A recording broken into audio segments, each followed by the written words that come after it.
বিএনপির চেয়ারম্যান জনাব তারেক রহমান সাহেবকে নিয়ে জামাতের প্রচার এবং প্রোপাগান্ডা এখন তুঙ্গে। জনাব তারেক রহমান সাহেবকে ছোট করার জন্য, তাকে নিয়ে ট্রল করার জন্য এবং তার বিরুদ্ধে নানা রকম ন্যারেটিভ তৈরি করার জন্য জামাতের যে সকল মেশিনারিজ রয়েছে দেশে এবং দেশের বাইরে, তারা যে চেষ্টা করছে সেই চেষ্টার বিপরীতে বিএনপির প্রস্তুতি আমার কাছে যাকে বলা হয় সন্তোষজনক তো দূরের কথা, মানে ন্যূনতম বিএনপির পক্ষ থেকে কোনো রেসপন্ডই করা হচ্ছে না। এটি ভালো হবে না।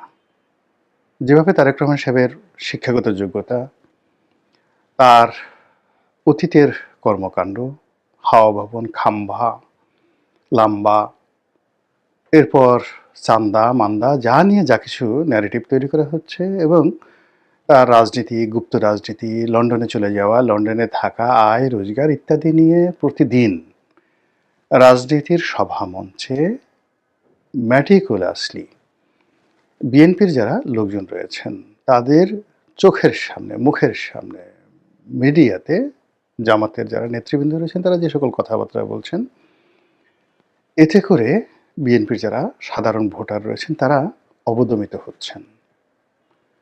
আর জামাতের যারা ভোটার, বিএনপি বিরোধী যারা ভোটার, তারা উজ্জীবিত হচ্ছেন।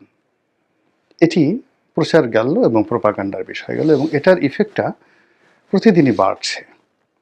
দ্বিতীয়ত হলো বিএনপি যে সকল কর্মকাণ্ড খুব সিরিয়াসলি নিয়েছে, ভীষণ রকম সিরিয়াসলি নিয়েছে এবং এগুলো বলে বিএনপি মনে করছে যে তারা ভালো করতে পারবে। তারেক রহমান সাহেব এই প্রকল্পগুলো, এই কাজগুলো যদি আগামী দিনে করেন তাহলে জনগণ আকৃষ্ট হবেন, ভোট দেবেন। কিন্তু এগুলো বুমেরাং হয়ে পড়ছে। বিএনপি যে ফ্যামিলি কার্ডের কথা বলছে, তারেক রহমান সাহেব 50 লাখ ফ্যামিলি কার্ড দেবেন, এটা নিয়ে জামাত যে ন্যারেটিভগুলো তৈরি করছেন এবং যেখানে শেখ হাসিনার 1 লাখ, মানে বিএনপি দেবেন 50 লাখ, আর শেখ হাসিনা অনেক আগেই 1 কোটি স্মার্ট কার্ড দিয়েছে। এই কথা বলে শেখ হাসিনাকে লাইমলাইটে যেভাবে জামাতের লোকজন নিয়ে আসছে এবং সেই জামাতের লোক নিয়ে আসার পেছনে বিএনপির ফ্যামিলি কার্ডকে যেভাবে তুচ্ছ-তাচ্ছিল্য করছে, তার সঙ্গে সঙ্গে আবার নতুন করে শুরু হয়েছে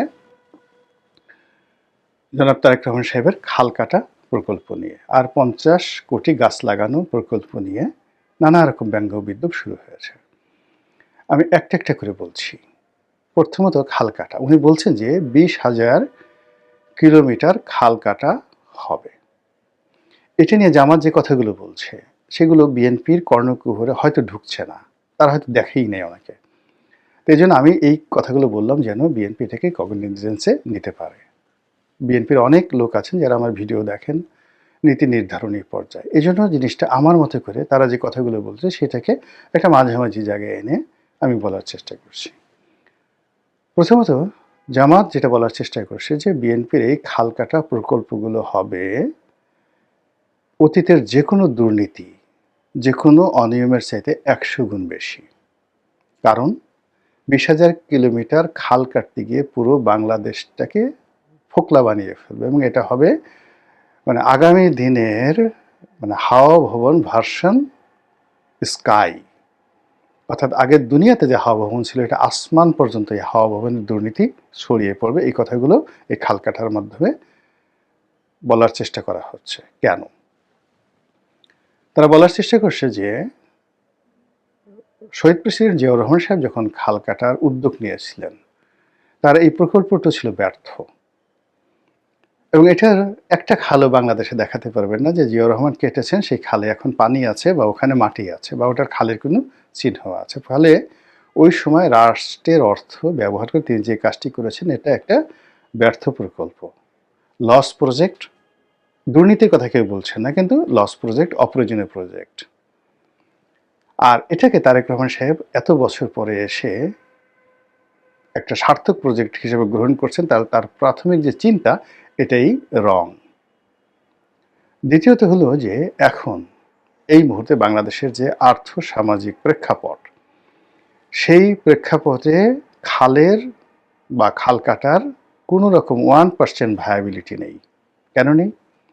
আমাদের প্রায় সব জায়গাতেই পানির যে স্তর এটি নেমে গেছে 100 ফিট, 200 ফিট, 300 ফিট খনন করে কোথাও টিউবওয়েল থেকে পানি উঠানো যাচ্ছে না। তো কাজেই আপনি যদি 20 ফিট, 30 ফিট বা 40 ফিট গভীরের কোনো খাল কাটেন, সেই খাল দিয়ে যদি আপনি অনবরত ডিপ টিউবওয়েল থেকে পানি উঠিয়ে খালে ছেড়ে দেন, ওই পানি ওই মাথায় যাবে না। ধরেন 20 কিলোমিটার একটা খাল করলেন, 20 কিলোমিটার পাড়ি দিয়ে আপনার পানি ওদিকে যাবে না, বিকজ পানি খেয়ে ফেলবে। বিকজ সেই আপনার তো পানির স্তর নেই, বেশিরভাগ জায়গাতে পানির স্তর নেই। এমনকি বর্ষাকালে যদি আপনি এখানে পানি রিজার্ভ করতে চান, ওটাও আপনি পারবেন না। সূর্যের আলো পানি খেয়ে ফেলবে এবং ওই যে ভূগর্ভস্থ যে পানি শূন্যতা রয়েছে, সেই শূন্যতার কারণে ঠিক বৃষ্টি হবে, অল্প সময়ের মধ্যে সেটা আবার নিয়ে যাবে নিচে।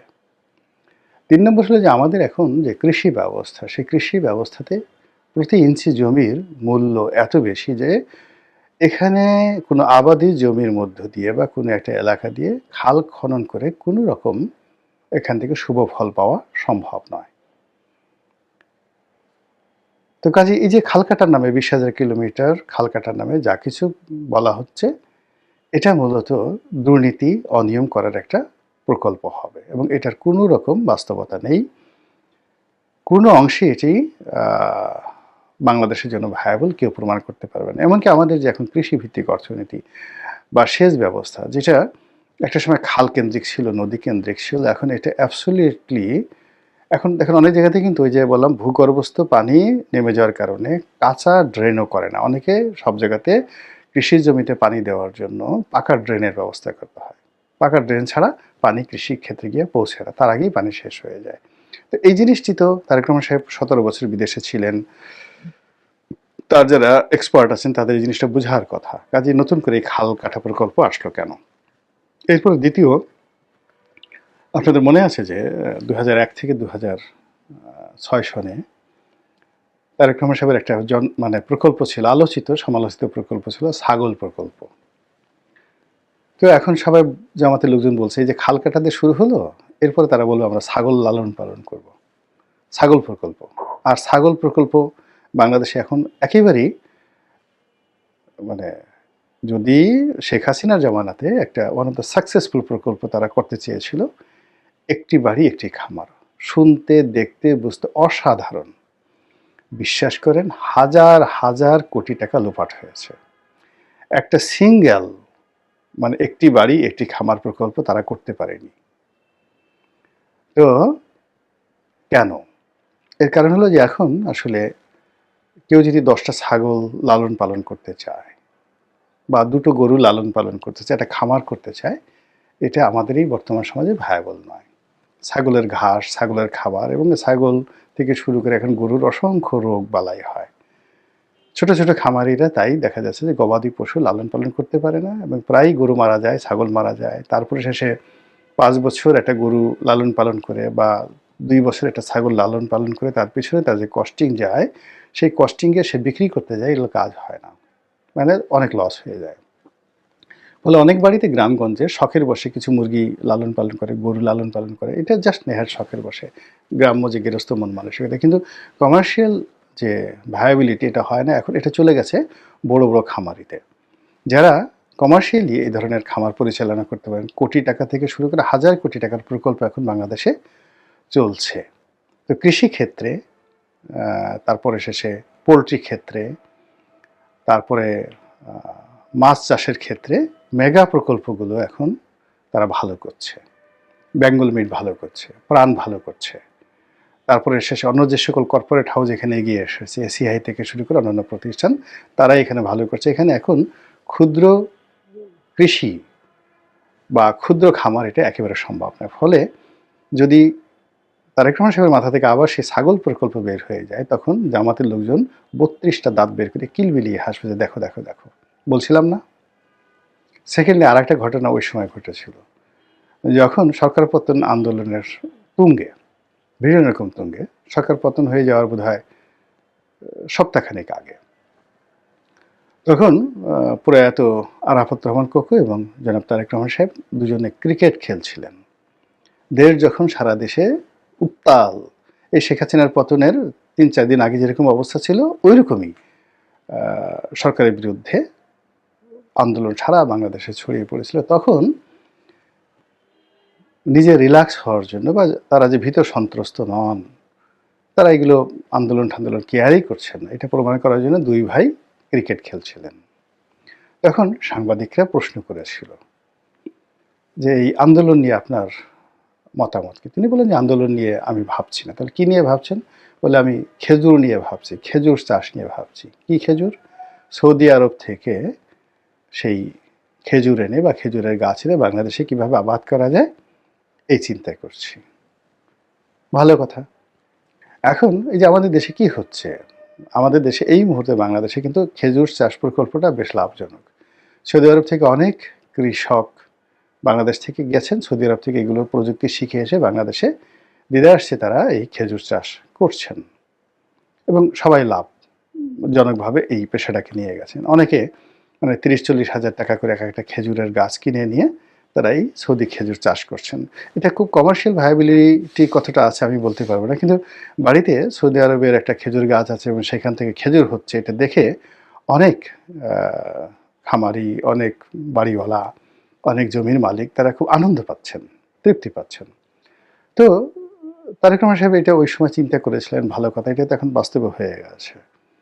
হয়তো আরও এটাকে কমার্শিয়ালি করলে আরও ভালো হবে, ওয়েল অ্যান্ড গুড। কিন্তু যদি এই মুহূর্তে তারেক রহমান সাহেবের মুখ দিয়ে আবার সে আগের কথায় বের হয়, তাহলে বলবে, আরে বাবা রে বাবা, দেশ যখন পুড়ছে জ্বলছে, দেশের ব্যাংকগুলো যখন খালি হয়ে গেছে, 23,000 কোটি টাকা, 23 লক্ষ কোটি টাকা যখন দেনা দেশে দেশের বাইরে, লোকাল এবং বিদেশি মিলে 23 লক্ষ কোটি টাকা আমরা দেনা, লোকালি ব্যাংকগুলো যেভাবে ফল করেছে, লোনগুলো যেভাবে ফল করেছে সব মিলিয়ে, তো সেখানে 23 লক্ষ কোটি টাকা দেনার বিপরীতে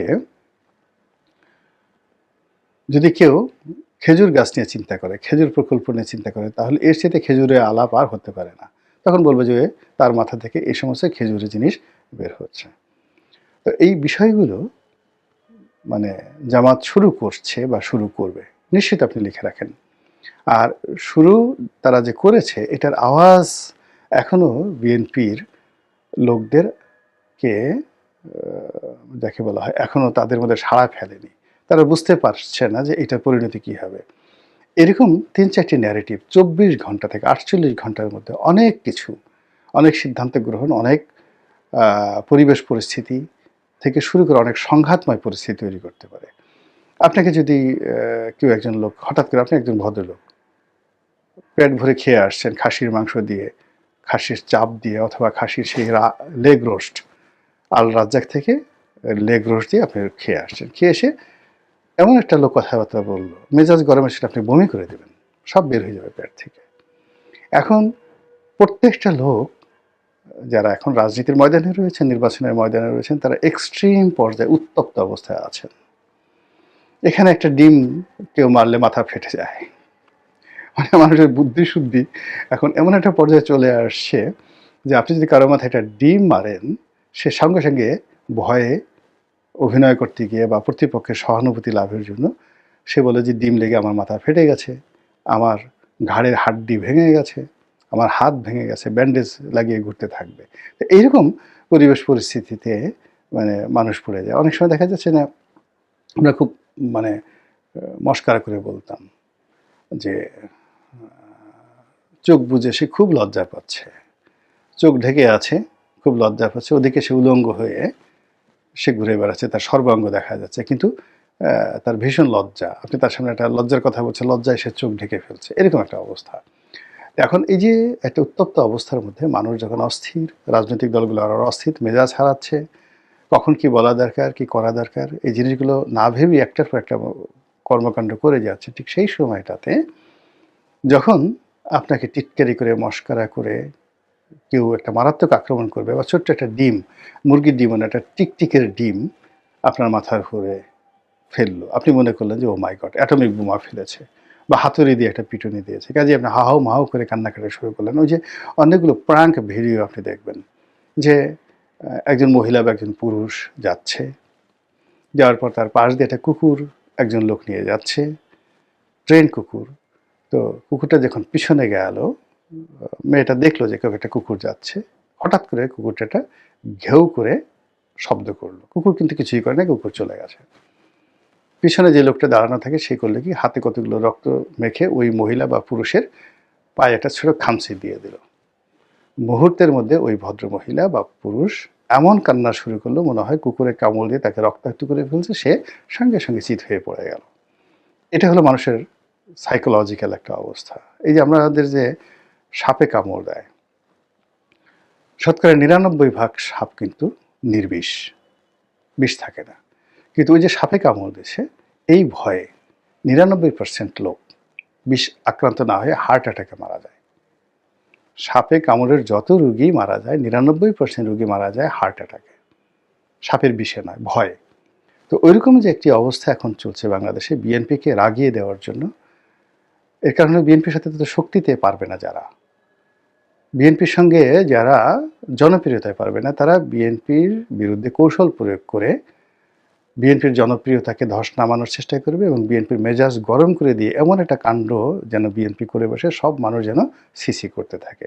তারই প্রেক্ষিতে রাজনীতির ময়দানে যে কথাগুলো ন্যারেটিভ হিসেবে, বিএনপির মাস্টার প্ল্যান হিসেবে সামনে আনা হচ্ছে, যেমন এই খালকাটা প্রকল্প, বা যদি বলা হয় ছাগল প্রকল্প কিংবা খেজুর প্রকল্প, এই প্রকল্পগুলো নিয়ে প্রতিপক্ষ যথেষ্ট সেই সমালোচনা করতে পারবে।